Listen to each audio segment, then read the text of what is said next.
fier de faire partie de l'orchestre de notre capitale régionale pour de nombreuses raisons. Cet orchestre existe de façon ininterrompue depuis 1828.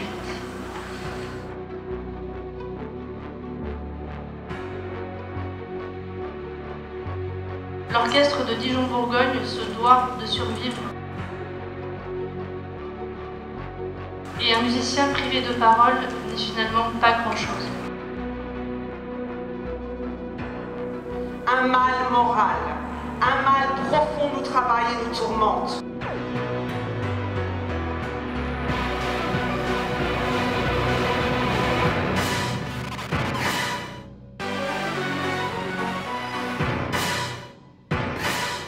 J'ai jamais été entouré d'autant de musiciens, j'avoue que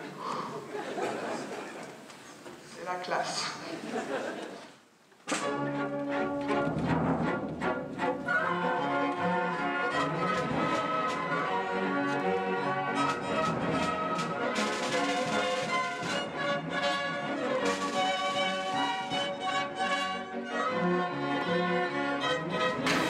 L'orchestre de Dijon-Bourgogne se doit de survivre pour le maintien de ses représentations dans sa propre ville et pour la diffusion de ses spectacles à un large public qui lui est toujours très fidèle.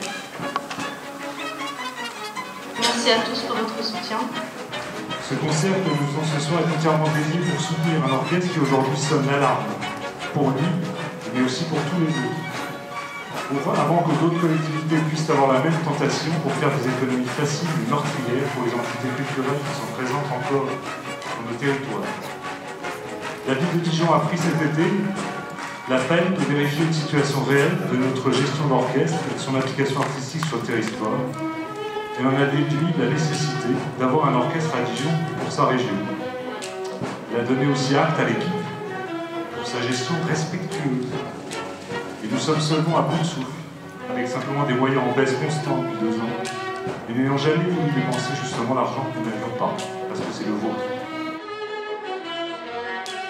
Il faut convaincre ceux qui détiennent les clés ou une part de solution que notre place est au cœur de Dijon, de la Bourgogne, qu'elle est vitale pour tous, et en particulier pour celles et ceux, jeunes et anciens, qui n'ont pas accès à la musique, et ni la chance de pouvoir accéder à une culture musicale.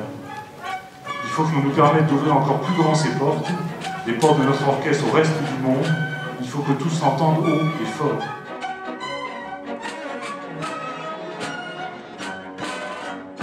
Mesdames, Mesdemoiselles, Messieurs, bonsoir. Je suis Jean-Claude Petot, altiste à l'orchestre Dijon-Bourgogne et délégué du personnel.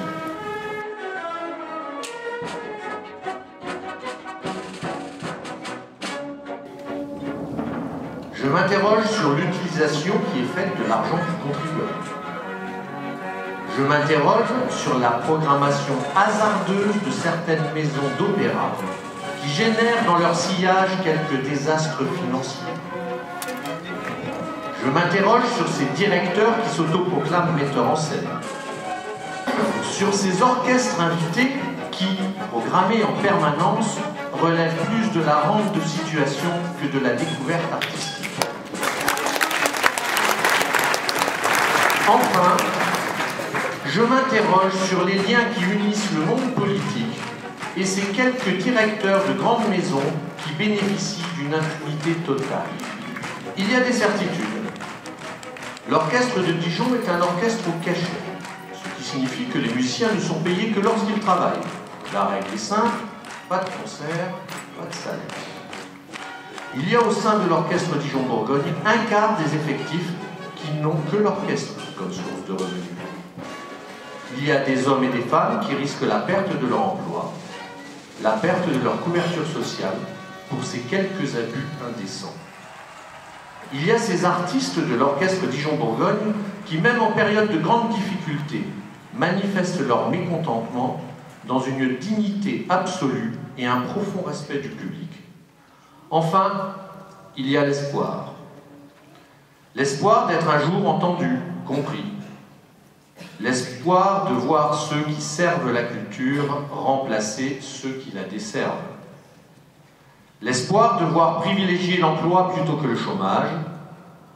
l'espoir de voir la municipalité s'engager au-delà du simple dialogue social, l'espoir de voir les élus de tous bords politiques s'engager dans un véritable financement pérenne de l'orchestre Dijon-Bourgogne.